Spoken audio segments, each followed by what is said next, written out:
Welcome back to 8158 Stories of Sacrifice. In today's episode, we sit down with Heather, a Mississippi medic whose path to EMS started later than most. Raised on a farm in southern Illinois and inspired by her mom, a nurse, Heather didn't go to EMT school until she was 37, after years of working as a cosmetology instructor. She would go on to graduate at the top of her class, work 2 jobs to survive, and carve out her place in a male-dominated field. In part 1 of her story, Heather shares the grit, faith, and fire that helped her push forward despite the odds stacked against her. From rural ambulance rides to sleepless nights, this is a story of strength in the making. Let's get started with part 1.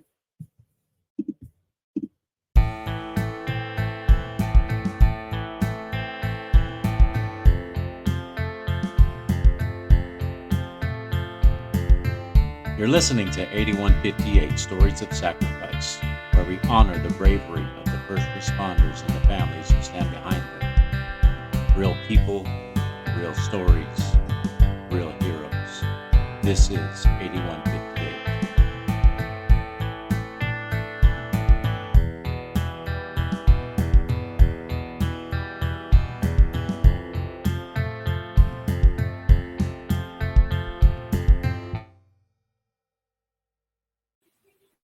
Welcome back, everybody, to another episode of 8158 Podcast, Stories of Sacrifice. Today's guest is Heather. She is an EMS, and we're going to go ahead and get started with her story. We're going to start from the beginning and kind of get her reality of things and kind of hear her story from the beginning. So welcome, Heather. Hey, everybody. Hello, Thanks How's for it having going? me. We're definitely honored to have you on to our podcast. It's very touching, and it's a very important podcast for us to kind of get the stories out of our first responders. Also, we talk about tough issues that first responders go through that people don't want to talk about, mainly, the superiors in the departments. Yes. That's something that we all need to come together and bring to light. Yes, definitely. You're doing good work. We appreciate that. And, I give a lot of respect and love to my cousin because he is the one that kind of gave me the inspiration and the courage to do this. Yeah, I read your background on that. I watched your podcast on that. And, I really am glad, and it's brave of you to share his story. He's on the scene, and they were struggling with an individual who had a gun. And Billy was on scene for about 10 seconds. Gunshots were fired. He was gone. Oh, wow. Seconds into being on the scene. So, wow. It's very sad. He was such a loving father, an amazing man, very Such understanding. a tragedy. Yeah, and he was an Iraqi war veteran. He was in Iraq for 3 tours. He was part of Iraqi freedom. He did 20 years in the National Guard, went full time, and promised that he also worked for the department, the Hillsdale County Sheriff's Department, for 12 years as a jail. And he promised them that when he retired from the military, he would come back. And that's what he did. And he loved law enforcement. He was kind of one of those guys that just loved law enforcement. He loved people. He loved his community. His community loved him. One of the rare officers that would just stop into a business and check people and just say, "Hey, how you doing? How's it going?" Right. That kind of thing. He was one of those kind of guys. Yeah. That's a terrible loss for the community, for your family. But you're doing great work to honor his memory. Exactly. And, he wouldn't want, initially we started this podcast to kind of bring light on, our law enforcement and our first responders, and let people know that, hey, they're people too, they're loved, they got families, they want to be safe, and they want to take care of their communities, but they want to come home because, they have people that love and care about them.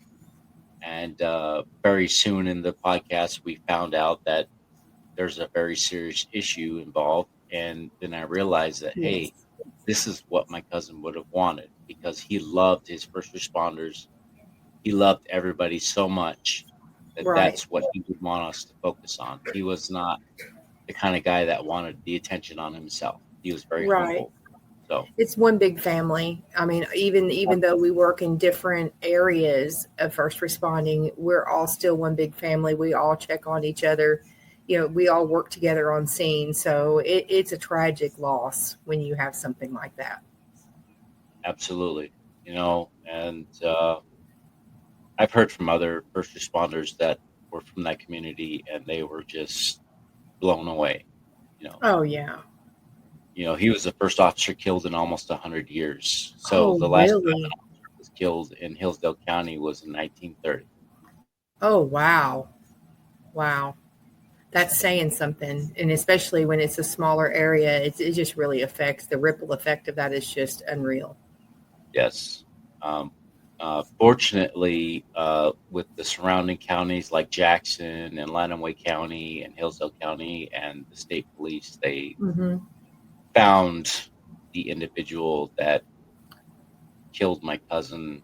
Um, Unfortunately, he did not make it out alive himself to stand trial because the magnitude, and he just decided that he wanted to trade fire with the officers, and that is not a very bright thing to do. Suicide by cop, we call it. Yeah. Definitely. when Happens a lot.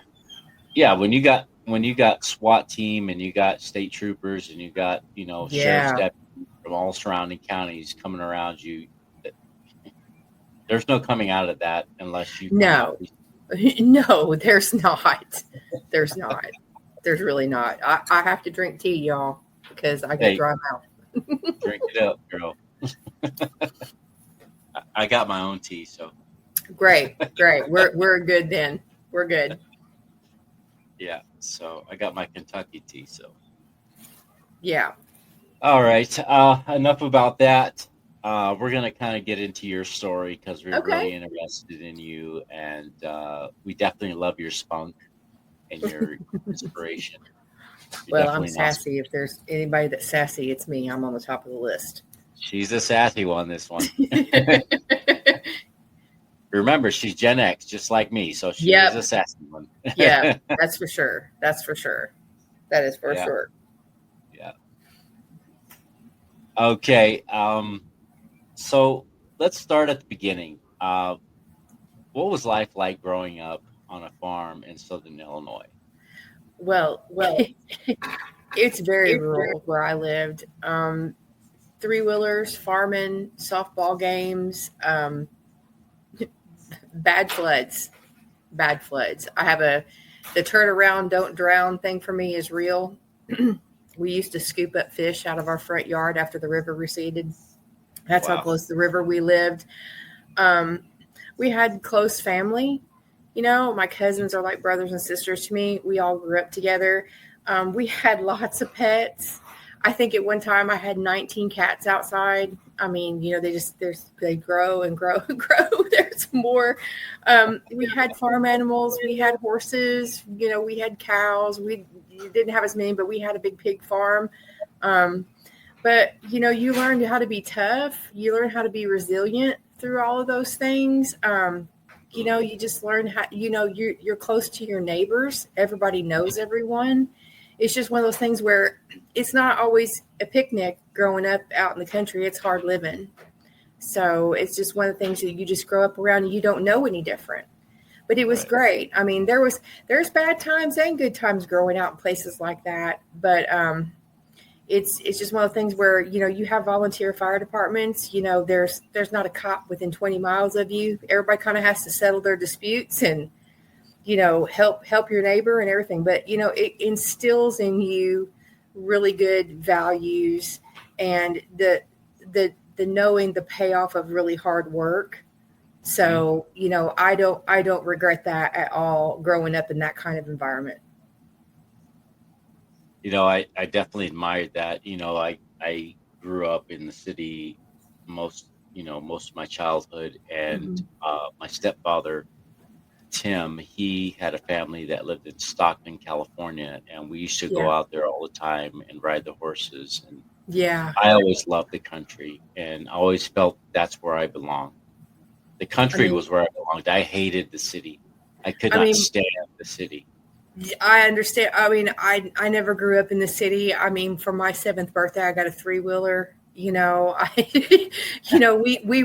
tore up the roads. All of us were like a little motorcycle gang. We all had 3-wheelers and 4-wheelers. I mean, that's probably Yeah, why all my joints hurt now. Besides my job, I started early, so yeah, But it was a great time. We never had Gen Xers. We never had any supervision. We all swam in ground pools without any adults around. yeah, Nobody would ever let their kids walk the streets or walk the farms or swim in anybody's in-ground pool that was 12 feet deep on one end by themselves anymore. right. We were all like, 9 and 10, 12 years old. But it was a great way to grow up. Times are so much different now. Yeah, they are different now. I Yeah. remember doing a lot of things on our own, and Yeah. things are just totally different these days. And I definitely appreciated and loved growing up in the era that I did. Yeah, I me too. really Me too. appreciated it until now because we were just so free, and a lot of us Gen Xers are pretty straightforward, and we don't take crap from anybody. We were And left to our own device. yeah, I mean, we were it's like go latchkey outside to kids. play until the lights come on. Yeah. Yeah. I mean, I could cook when I was 10 years old. I had to take care of Yeah, my little brother. I mean, everybody, you just had to fend for yourself. yeah, Everybody was working. You had to take care of yourself. those were pretty good times. They were the good old days. They were. I tell you what, yeah, I totally relate to that. I was cooking eggs when I was 6 years old on the stove, and I was like, Mm-hmm. that's just how we were. Just Yeah. we had to grow up fast, and we had to take care of ourselves. Our parents were working, and Mm-hmm. we Long left them hours. alone. Yes, many hours, and then when they Many. got home, we were outside all day. Oh yeah, all day. Half the evening, they would have to holler, "Get in here, get in here!" All the time. We were always breaking fingers, breaking some kind of bone. My mom would be so Yep. mad. She'd cook a big dinner and somebody would get hurt, need stitches. She would get so upset. But that's just how it was. Yeah. Yeah. Those days were definitely Definitely good. rememberable. Yes, that's for sure. Yeah. So, how did your mom's career as a nurse influence your path into emergency medicine?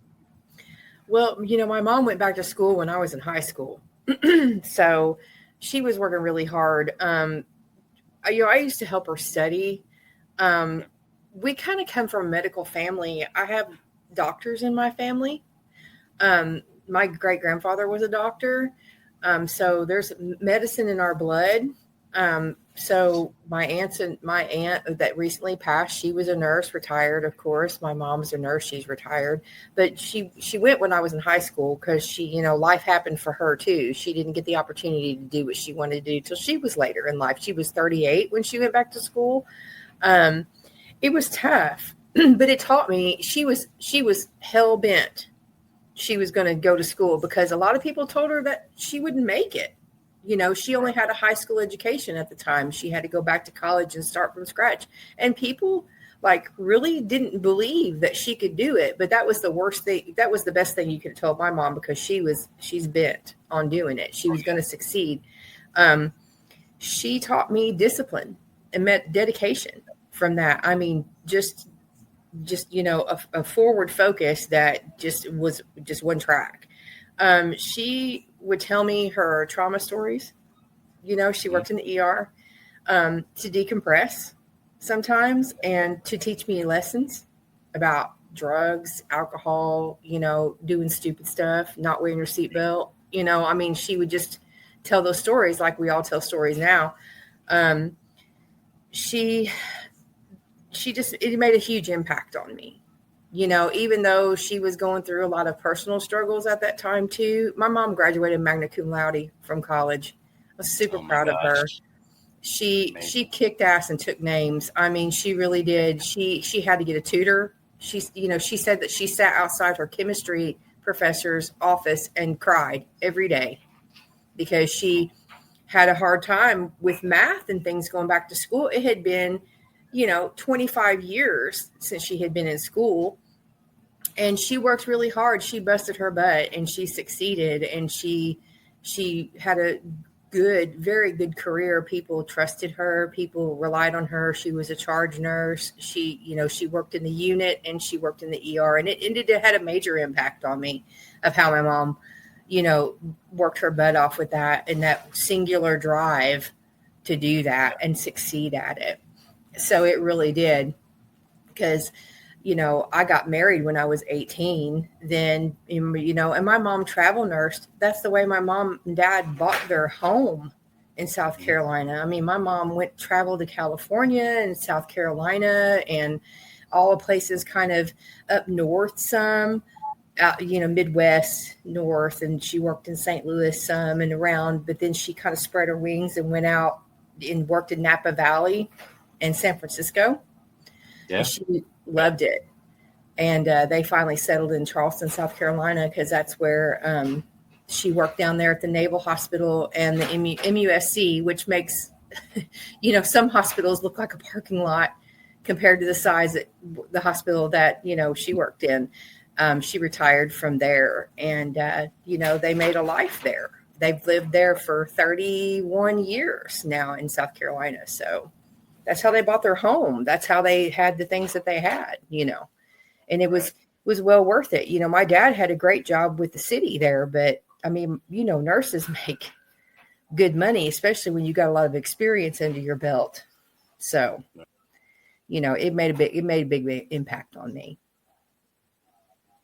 I definitely love stories like that, coming from adversity and, you're the underdog and people doubt you, and then you come out on top, and regardless of whether they know that in the other end or not, I mean, I guess that doesn't matter, but you proved them wrong, like myself, being the underdog. That's right. You proved them wrong, and they're like, you're wrong about me. Watch me. Hold my beer. Hide and watch. My mom, one of her quotes is hide and watch. Right. That's one of her sayings is hide and watch. She says that still to this day. Yeah. There's some other colorful language that she likes to use, but I won't repeat those things on the podcast. Much love to your mother, because she definitely sounds like an awesome person. And she's something else. Let me tell you, they broke the mold when they made her. Trust me. I can imagine. Yeah, they did. They did. That's pretty awesome. Yeah. You definitely had a good role model there. Yes, definitely. So now you had moved to Mississippi at the age of 15. Missouri. That? Oh, Missouri. Okay, It says Mississippi. Yeah. I'm sorry. I live in Mississippi now, but I moved around a lot. I'm like a nomad. Oh my gosh! I've been a lot of places. You're just like Missouri, me. Yes. I graduated from high school in Missouri. Yeah. Okay, so you bounced around a lot, and it says Mississippi, but Missouri. Okay. Yeah, Missouri. So you moved to Missouri when you were 15. Yeah, unfortunately, back then my dad and my grandfather, they had to sell their farm. There was a lot of people losing their farms in the mid 80s. And unfortunately, my family, which we had a century farm, unfortunately, we lost our farm. So it was, moving was super hard on my dad. He had to, but he actually started driving a truck over the road long distance. And that was good for him because he wasn't one to be cooped up, being a farmer, being out in the land, that's all he ever knew. That was good for him. But for me, I had started attending high school. I went to private Catholic school, very small school, very insular, uniforms, the whole 9 yards, very small. And then I went to public high school where my ninth grade class was 400 and something students. So I went from a class of 8 to a class of 400. Gosh, So it was a big culture shock for me. geez. But me being me, I was pretty outgoing. I was able to make friends pretty easily. I did struggle in school with math because, going to a private school, you don't get that, I took advanced English and history classes because we really had a great program in grade school, junior high with that. But math was not my jam. And, they just moved so fast. And I felt like we just had learned like basic math. So it was just a struggle for me. And, I just struggled with that through school. I made really great grades and other things, but that was always a struggle for me, math. And I really wanted to be a physician, but that was my uphill battle.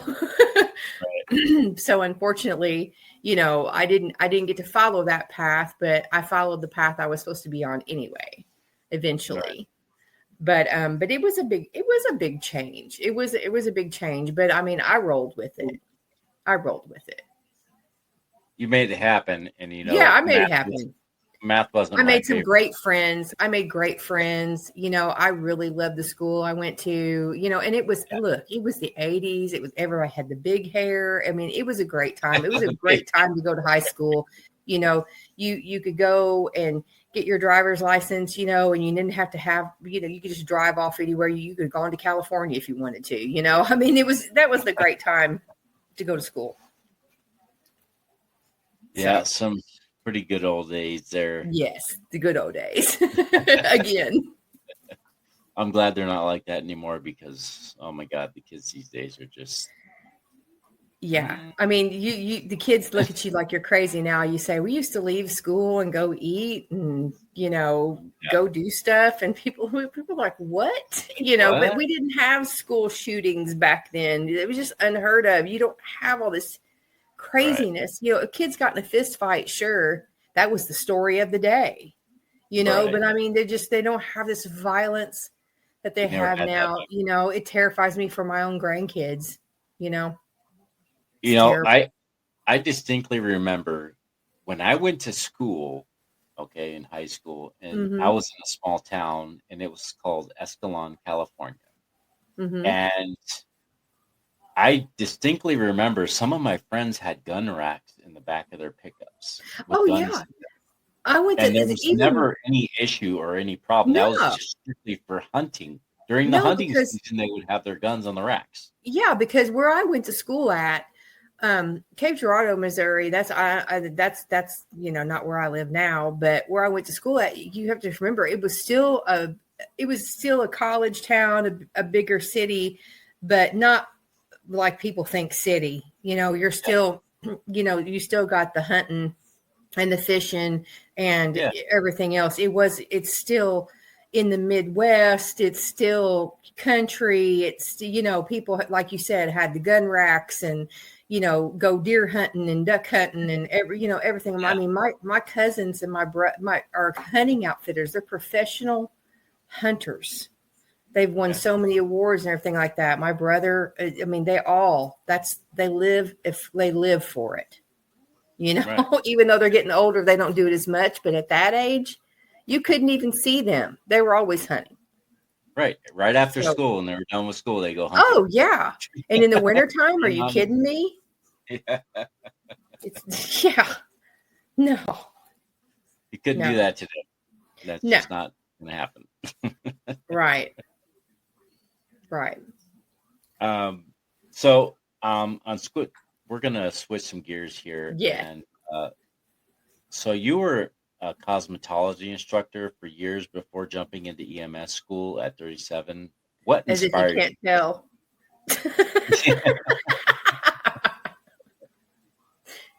I know. Yes, I was. Okay. And I lucked up actually to go to school because, circumstances happened that were out of my control. I got laid off. So there was an opportunity I needed actually to go back to school. Because I mean, I enjoy being a cosmetology instructor, but I got bit by the EMS bug actually in my senior year of high school because we had a class called Invotech where it was like a half a day. It was called a nursing medical services class. So see, I had already in a medical class in high school. And when you graduated, you actually were a certified nursing assistant, the CNA, when you actually graduated from school. But they had specialties that you could go and follow and shadow somebody in their career. Well, I wanted to go to the ambulance service. Nobody had ever I asked teacher, I was like, Miss Carol, I want to go to the ambulance service. And she's like, well, I'll check and see if you can. And they let me go there. And I went there for 3 weeks straight on my half days, and I loved every single minute of it.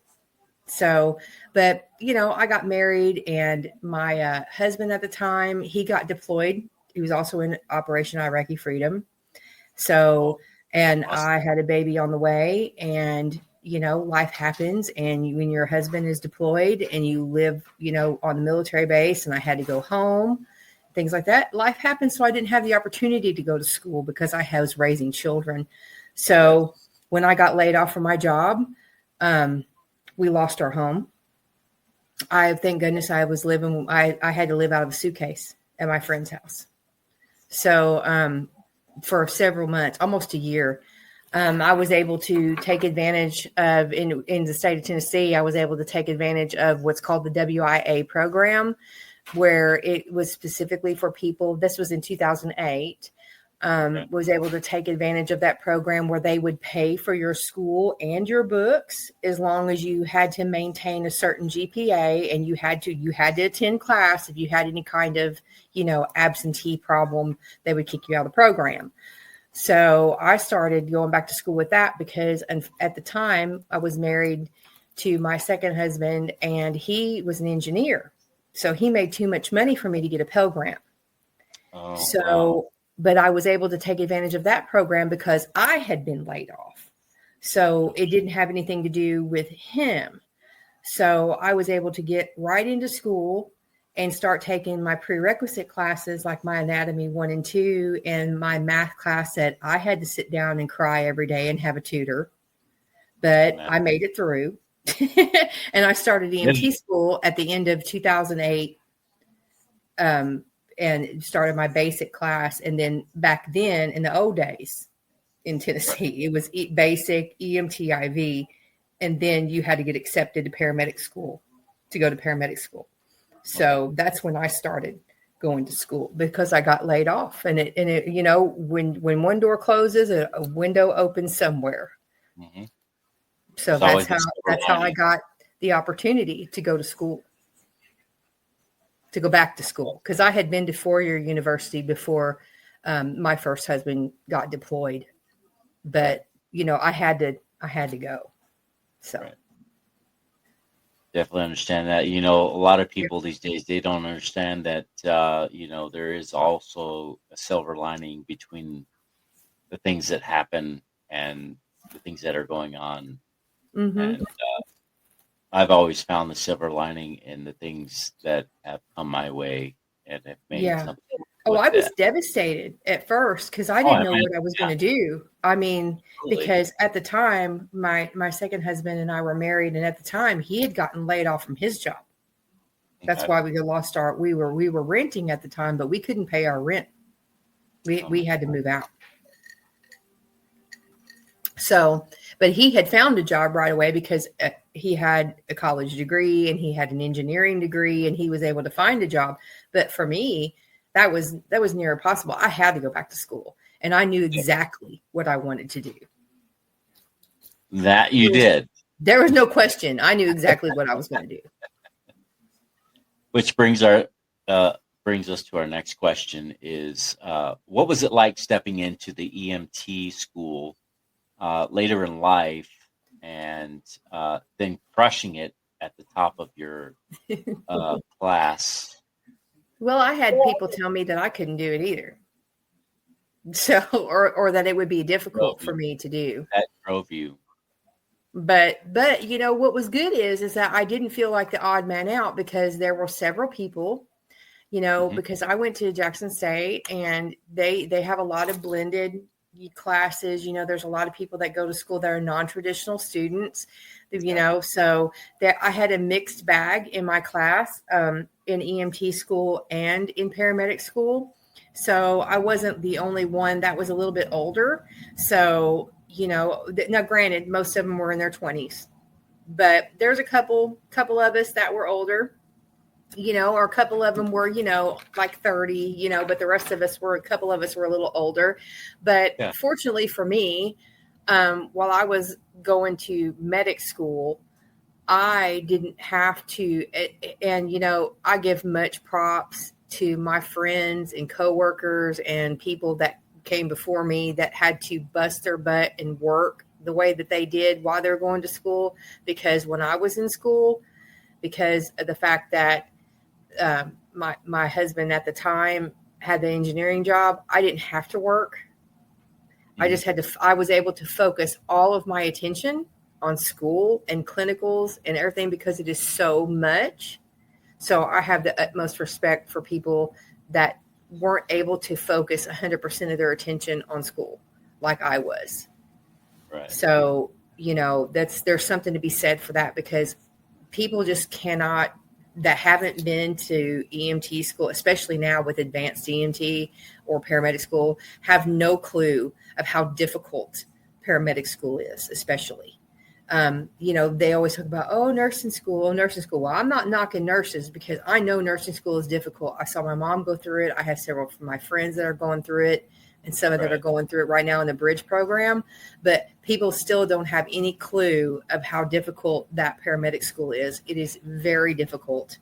It's not something where you can go, I'm not going to study today. No, it's not like that. Yeah. So, I was lucky, because I was able to focus my attention, all of my attention, on school. And, they told me when I went to EMT school, when I applied for the program, they told me that they weren't going to let me in because I was going straight through school. I didn't take a break. And I was like, well, hide and watch. I had to pull some strings. I had to go to the dean, and I had to go to the EMS regional director for the state to call in a couple of, been like, hey, is there going to be a problem? Is there a precedent? Is there something against the rules or policies? And they said, no. I said, well, then that was just people's attitude about it. But I had a very good mentor at one of the services that I was precepting at when I was an EMT. And I was telling him about it because I was really upset. I was like, they're trying to tell me that I can't go. And he is actually a CRNA now. And he was super, super smart. And he said, I went straight through school. He's a man. I went straight through school. And there's absolutely no reason that you can't go straight through school. He goes, if you have the grades and you have your EMT license, there is no reason you can't go. So he gave me that push that I needed to stand up and say, there's no reason that I can't go to school because I have the grades and I have the licensure. Right. So they let me in. They had no other choice. They thought they could bamboozle you. Well, I guess they thought that, that I wouldn't try. Yeah. You just that I wouldn't try. Say, okay. Yeah. But it was good. It was good to have somebody have your back that was in your corner. And I'm forever grateful to him for, telling me, don't let them do that to you. Right. And he was on my team. That is awesome that you had somebody in your corner. I just don't understand the mentality that people have that women can't do what men can do. I mean, it's just like, yeah. I mean, it's just sometimes that when you work in the South, there's just a mentality, and I don't, like I said, I have to say this many times. I'm not knocking people. It's just there's just an attitude sometimes. It's not personal, maybe towards the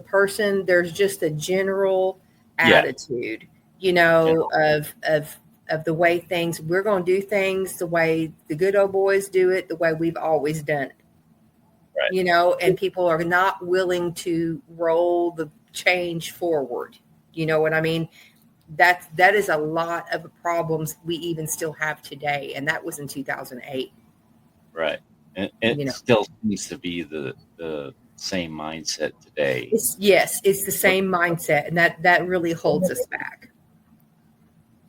It's unfortunate, but Yes. you have proved them wrong. We have many gals. And there's so many people behind me, after me, that have done the same thing. Right. And we have many gals that have proved, that absolutely that mindset wrong. So, we support you ladies 100%. Girl power. Girl power. I'm all about it. Me too. I think you ladies do a wonderful job. You're fit for that kind of work. And I just think you guys are outstanding. Thank you. I appreciate that very much.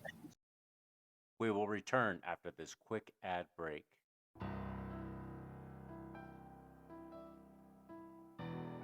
The William H. Bill Butler Jr. Foundation is on a mission to honor first responders and support those who serve. We provide scholarships for families who have lost a hero in the line of duty, offer second chances to juvenile offenders who are working to rebuild their future, and help new recruits pursuing careers as first responders.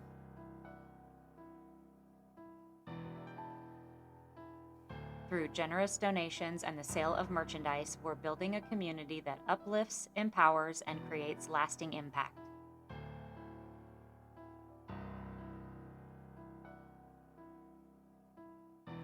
You can be a part of this mission as well. Visit 8158podcast.com to donate or shop today.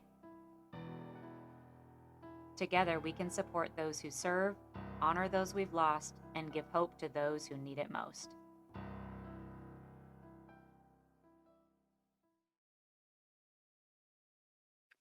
Behind every badge is a story, and behind every story is a sacrifice.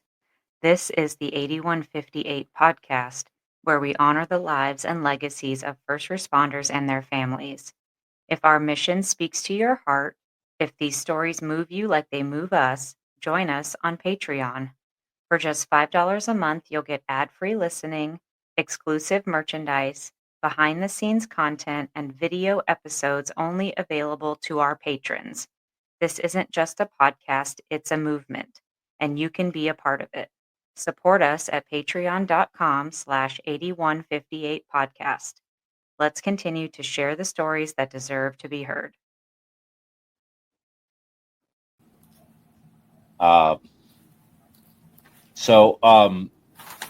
Your first job was in a rural Tennessee, right? Mm-hmm.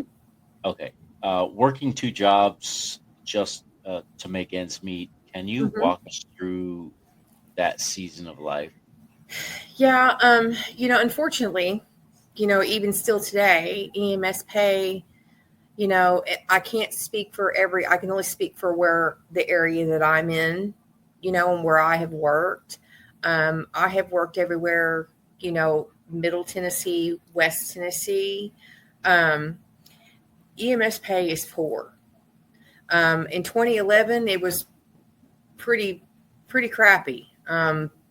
You can't make it without really pinching. In 2011, I worked two jobs. At one of them, I made like $13 an hour, and one of them I made $15 an hour. Now, granted, I was a new medic. Okay, I didn't have any experience. So, there's always that to take into account. But I know people right now that are making the same amount of money that I was making in 2011.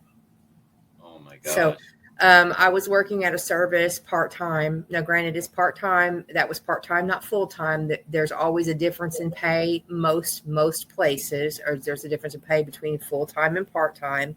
I was making $17 an hour as a critical care paramedic working part-time. That was this year. So you can't make it on that. But I have to say, going back to that time in the rural, that is the best experience that I ever I ever got in the field, between the complicated patients, the distance from the hospital, the protocols that you have to work with, the not having people available sometimes to even help you, the long transport, with a really sick patient, you have to, sometimes you'll go through the whole ALS algorithm. When you work in a bigger city, you may be 5-10 minutes from a hospital. And that's great, because you know what? You get a lot of traumas in both places. You may get more gunshots or stabbings in a metropolitan urban area, bad traffic accidents because you got freeways and, high speed areas.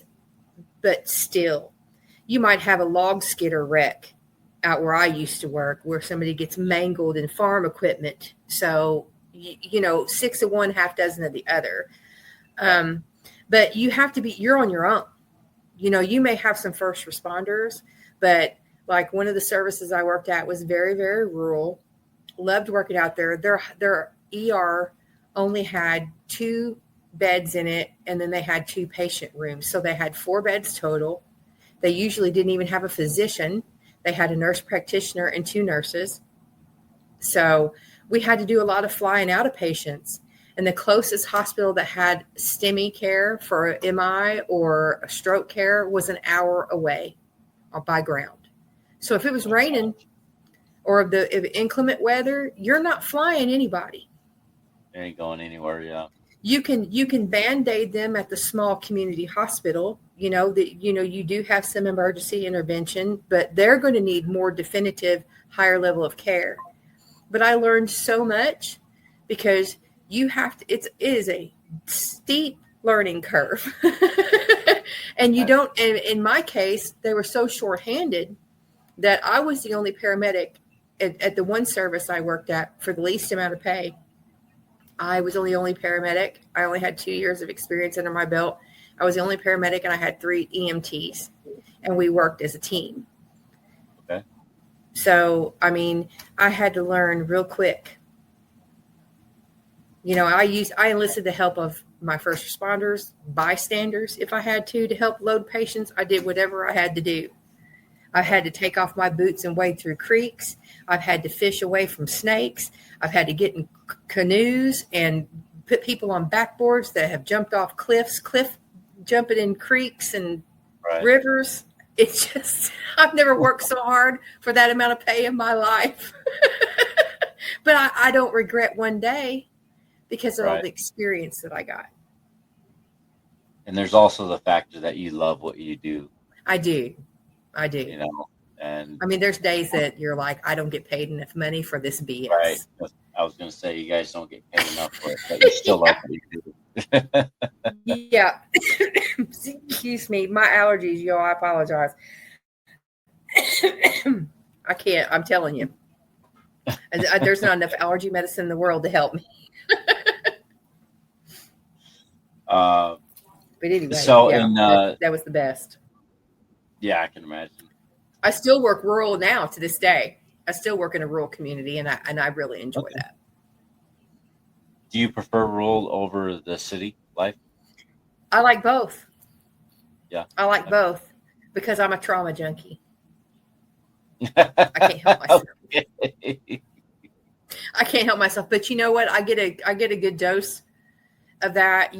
Nowadays, there's so much violence going on that, you never know what you're going to get into. You really don't. I work in a community that's probably about the population of the actual city that's in my county that I work in is probably about 8,000, maybe. Very small. But the county itself is very large. If we got a call on one end of the county, it's going to take me more than 25 minutes to respond. That's how large the county is. 25, 30 minutes to respond to some parts of the county from our station. Right. For sure. That's amazing. I used to live in Montana, and there's only 56 counties in Montana. Oh, yeah. I can't even imagine. Montana is so huge that big sky, big county. Yeah. Yeah, that's where all my daughters are. Oh, Both my wow. brothers, Okay. uh, my brothers, some of my brothers, and my stepdad are. That's one of the But places I want to go. That's on my bucket list. it's definitely a beautiful state. I love Montana. That's like my home. I was born in Oh, yeah. California, but Montana is my home. I don't care for California all that much. I wasn't impressed either. Yeah. But I couldn't imagine what first responders go through living in Montana because there's only 56 counties in Montana. And I bet they rely on community paramedicine as well. I oh, think they're one of the states that do. they'd have to because it's so huge and the counties are so big. They Mm-hmm. couldn't they couldn't be able to handle all of that. There's no There's way. no way. I know they got flight medics and all that stuff, but Oh, even they have still, to. it's just Yeah. so large. I mean, you could fit several of the It's states so on. vast. There's no way you could get somebody if they were having a heart attack. You have to rely on flight, even fixed wing, if you needed to be able to get them to the care that they needed. There's only so many interventions that you can do before you need a cath lab. Yeah. I mean, you need a cath lab Right. to help people out. Yeah. You've never been there before?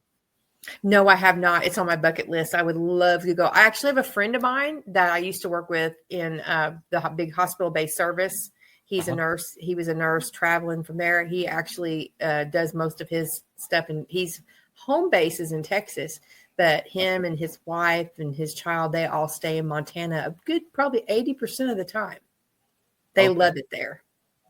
I would suggest that, on one of your vacations that you visit the western part of Montana. Oh, definitely. It's very gorgeous. Definitely. I mean, all of Montana has its unique beauty, but I liked the western part of Montana the most because of the mountains. I've been obsessed with Yellowstone. I mean, I hate to sound generic, but I mean, Yeah, I would have to go. I always wanted to go to Wyoming and Montana anyway because of the mountains and everything else. But then, that just cinched it for me. Well, it's definitely gorgeous and it's beautiful. Flathead Lake in Flathead County. That's one of the most clearest lakes you could ever go to. And oh yeah, my most favorite part of going, because we used to deliver furniture up there, and we used to go up on 93. We come up on the hill, and we would make this bend up on the hill. It would open up because we had two rolling hills on both sides. oh wow. As soon as we come up over the hill, cresting the hill, making the turn, it would open up into the Mission Mountain Range and the lake and everything. Wow. It was just so amazing. You can't even put. I'm assuming that you just can't even put that into words because, No. like my feller, his family goes. Part of his stepmom's family lives in Colorado, out in the mountains, and he's gone elk hunting and several other kinds of hunting in Colorado. And he said, Heather, you just don't understand it till you see the Rocky Mountains, how vast and big and that it is. Yeah, Rocky Mountains. Because when I went to California, as a teenager with my dad and everything, we went the southern route, down at I-40. I've been to Albuquerque, New Mexico, and the high desert, but I haven't been up there. Up north, yeah. Right. Yeah, the Mission or the Rocky Mountains, they go all the way up through Montana, and that's the Continental Divide, and it is breathtaking. I can't even. That's something I want to see before I'm too old to appreciate it. That's something you should probably do on your next vacation. It's just for sure. It is so gorgeous up there, and I know it's expensive, especially now with the show coming and all that stuff. Yeah, because it's a tourist trap, and been for sure a tourist trap. Yeah. But it is still it's gorgeous. It's a beautiful state, and I just hope it stays that way. I hope so too. I don't want them doing all that stuff. Yeah, that's for sure. So, moving on now, in 2021, you had decided to level up again and go to critical care school. Mhm. What drove you to that decision? I didn't want to go. You didn't want to go, but you I did it didn't anyway. want to go. My one of my best friends, Dalton, he's like, "You're going." And you have to understand his mentality. He's one of my best friends. Um, I actually mentored him through advanced and paramedic. So he's one of my little babies that left the nest. And he Okay. said, well, they were offering, when I worked for the hospital-based service that I worked at, they offered us a full tuition reimbursement. We didn't even have to pay. We just had to, if we completed the program, passed the test, we had to make sure that we worked 6 months and then our debt would be forgiven. Okay. So we didn't have to fork out any money up front or anything. But I didn't want to go. He convinced me to go with him because he needed a study buddy. He said, Heather, you're smart. You can do this. You taught me everything I know. You need to go. And I was like, I don't regret 1 second going, because I'm gonna tell you what, I felt a little gypped when I went to critical care school, because I was like, why don't they teach us in paramedic school? I feel like y'all, took the book and ripped it in half and saved part of it for critical care school, because there's so much more. When you go to critical care school, they go back through all the systems, whether it be respiratory, cardiology, neurology. Don't worry, everybody's safe. I'm not going to be a brain surgeon, because that neurology chapter, the unit through there, that's a booger. They go way more in depth into neonatology, every one of the specialties they go back into with more critical thinking. They do more of the deep into respiratory management, ventilatory management, and cardiology with the Swan scans, catheters, the ECMO, and all of those things, and flight physiology. Not like I'm going to be flying a helicopter, but you have to understand the laws, because if you're in a helicopter, how they affect you, how they affect the patient. Right. That test is a booger. But I kicked butt on that test. We all studied very, very hard, but that school is so hard. I cried and threw things, and, we studied together and sweated over it and everything else, but I don't regret for 1 second going, because now, granted, it's more a pain in the butt for CEUs and keeping up with the license and everything. It's not too bad, but still, and the trauma part of it. Oh my goodness. And the burns and, all of the trauma that part's involved with the critical care. We checked off on crikes and chest tubes and everything. Now, granted, that doesn't mean that all of the medical directors are just going to let you go in there and do that in the back of an ambulance. But our medical director was the one that actually checked us off on that. We got to go to, I didn't know this, but Union University in Tennessee, in Jackson, where I went to school, actually has a plastinations lab. They're only one of six plastination labs in the country. I did not know that. If you have to Google plastinations lab to be able to see. They actually take actual organs, and they do something with organs when it has to do with plastinations, and you actually can physically touch the organs. They don't have to be preserved in any kind of liquid or frozen or anything like that. It actually makes them into some kind of plastic. But Really? everything is actually preserved the way it would be if you removed it from the body in surgery. Okay. And to see the lungs and actually get to see, it literally preserves all the alveoli sacs, every bit of it. So you can actually see everything in 3D. You can touch it, you can manipulate it, you can see everything. It is absolutely astounding to see things like that, because of course we've done cadaver labs and things like that in paramedic school and critical care, but this is a whole nother level. If you've never seen a plastinations lab, you can look that up you can Google it. It's plastinations lab. It is amazing to see the organs that way. Fascination. But Union University in Jackson, Tennessee has one, and it's only one of 6 in the country. And the guy that runs it is not only a physician, he's also a veterinarian. I mean, how smart do you have to be a doctor of veterinarian medicine and people medicine? So, and he's super smart. I mean, the man is a complete medical encyclopedia. He blows me away, and the nicest guy you could ever meet. Right. So I felt very privileged to be able to have that experience. That sounds absolutely very interesting. Yeah, it's very cool, especially if you're a school nerd like me. So, I mean, it was pretty awesome.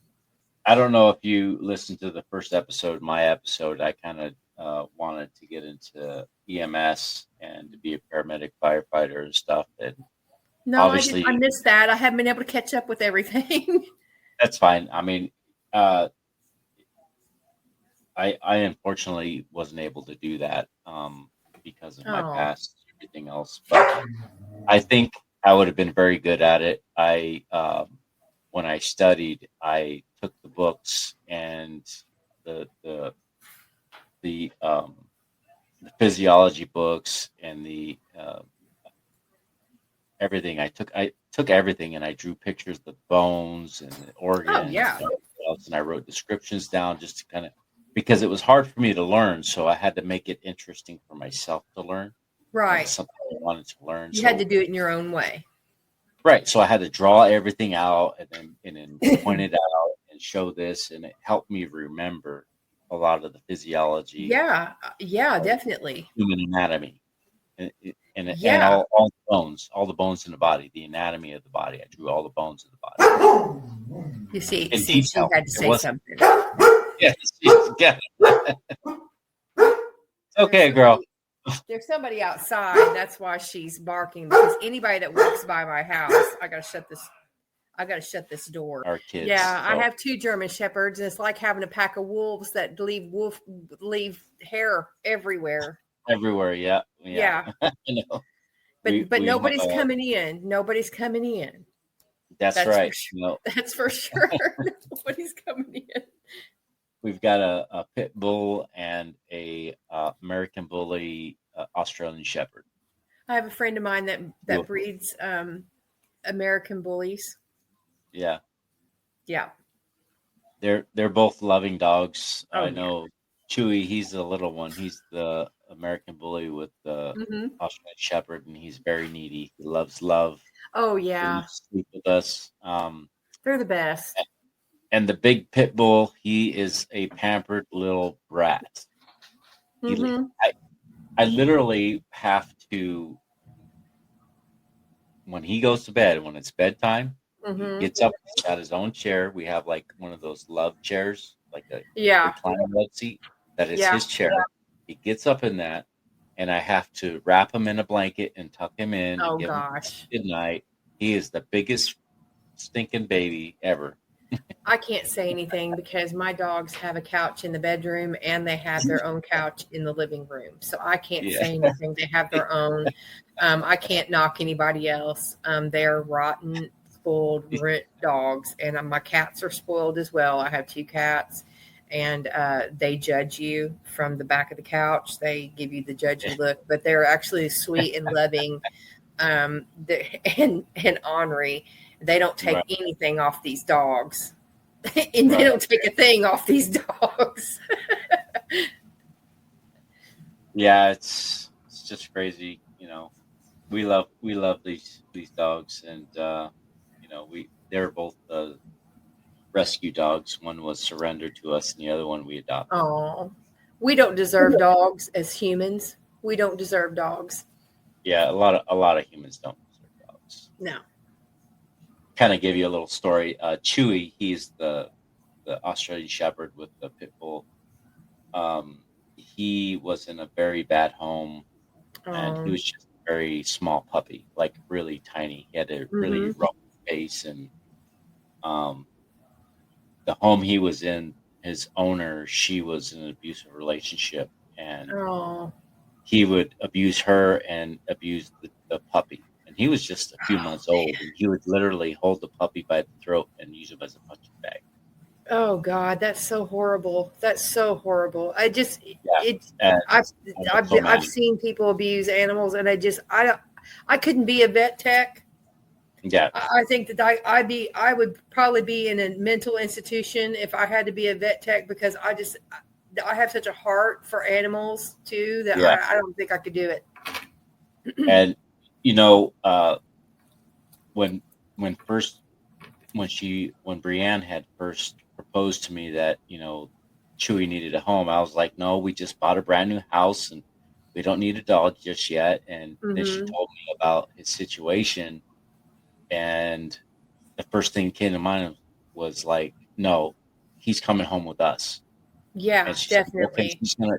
I think this was like on a Tuesday that I was in Indianapolis at the time because I'm a truck driver, Hmm. and I was like, no, he's coming home with us. And then she had told me that what he was doing to him, and I was like, no, he's not waiting till Friday. No, You're we're not getting waiting right him, now. yeah, Yeah. you're getting him today. And she brought him back that very day. Oh my gosh. So we I'm brought him so home. thankful for you that you and Brianna got him, because that is horrible, beyond horrible. Absolutely, because the following morning, that man Hmm. took a 2x4 to that poor woman's face. Oh my God. Yep. See, And I grew up around that, and just to hear that from other people is it's horrible. It's horrible, yeah, because I grew up we were around that, so and mad.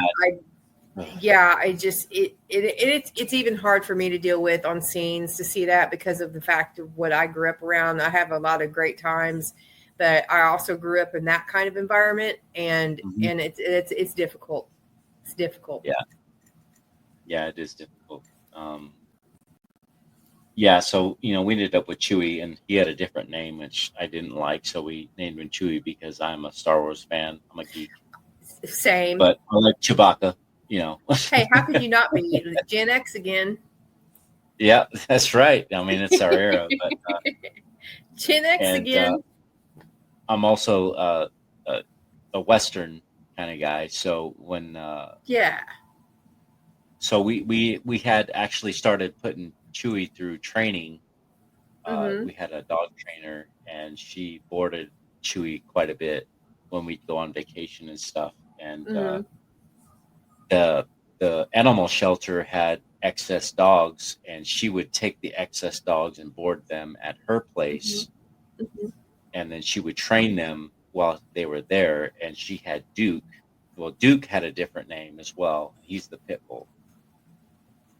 He was just the sweetest, good-looking, handsomest dog, and she was posting pictures that Duke needed, or his name was Ryder at the time. Ryder needed a home, and Brienne showed me that picture, and that was the worst thing that she could have done. I had a blue and white pit bull named Capone, because he had Oh yeah, a teardrop okay, right there. okay, My best friend, she was also one of my partners, my OG work wife, Crystal. I can use her okay, name. She's not in EMS anymore. She's a badass. Um, she was going through a really hard time, and she couldn't keep Capone for a while, and so I fostered him with my beloved German Shepherd that passed away a few years ago, Athena. And Athena and Capone were the best of friends, and both of them, unfortunately, they've crossed the Rainbow Bridge, both of them. But Capone, I was able to get back to Crystal once she got her house, and she was yeah, going through a divorce and things like that. She couldn't keep him at the time, but me and my ex-husband kept him, and he was a fantastic, lovable love bug dog. Wouldn't hurt a flea. Looked scary, but wouldn't hurt anybody. He was the best yeah. dog. He was the best dog. But he lived a good life. Oh yeah, That's yeah. for sure. So did Athena. She was the best German Shepherd I ever had.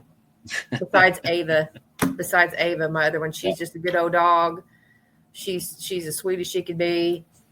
Laid back, but I wouldn't want to be a stranger trying to come up in the house. But I mean, she's but I can take her. I can take her places. Like I can take her on a leash to the farmer's market. She's sweet. She wants people to come up to her. Now this other little one, I don't know about that. But she's young and she's not, she's still learning. So Right. Same with Duke. He looks really mean, but he's just the sweetest, meekest little dog. And when we first met him, Brianne had sent me a picture and said that he needed a foster home, and he was already being cared for by by the, our dog trainer. And mm-hmm. I seen the picture, and he looks just like Chewy. He's just a lot bigger, and he's got a head twice the size as Chewy does. And Mm-hmm. first thing I said to Brianne was, Chewy needs a brother. Yeah. Chewy needs a And brother. she's like, no, he doesn't. I was like, yes, he does. Yes, he does. So we made the decision that we would go visit and meet him, and he was still kind of sick. Oh. We believe that most of his life was on a chain, and because he paces in circles. Oh gosh. So, sad. we got to meet him, and we went in there and we talked with the gal, and I knelt down in front of Duke, and he just walked up to me and he licked me on the chin. And I was Well, like, there you go. That was it. He's coming home with us. And they're like, Yeah. we'll let you take him, and you can, kind of see how he does. And I'm like, no, he's staying. No, he's with coming us. home with us. No, we're gonna adopt him. He's gonna stay. We don't need a trial period. You're just gonna take him home with us. And so that's what happened. So he stayed with us, and we adopted him, and that's that. He's a brat, but you know what? We still love him. That's awesome. That's just kind of people we are. But we won't take any more pets in though. I can't have any more. My yard isn't big enough. Yeah. My yard isn't big enough. But that's our life. We love our dogs, and they're Right. good dogs. We love pet people.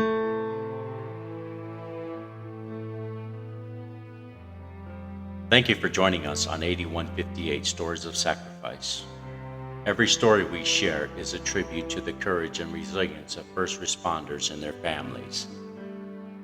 If this episode impacted, encouraged, or inspired you, please subscribe, leave a review, and share with someone who supports first responders. Follow us on all social media platforms at 8158 Podcast for updates. 8158 Stories of Sacrifice is a team effort. Rico brings the stories to life through casting, writing, original music, and editing. Brianne Shipley as production manager, handling booking, social media, graphics, promotion, marketing, website management, and logo design. Please visit our website at 8158podcast.com. For questions, collaborations, or to share your story, our email address is contactus@8158podcast.com. Until next time, let's continue to honor the legacies and remember the sacrifices of those who serve, every brave man and woman on the front lines, protecting and defending us all. This is Rico signing off and honoring 8158.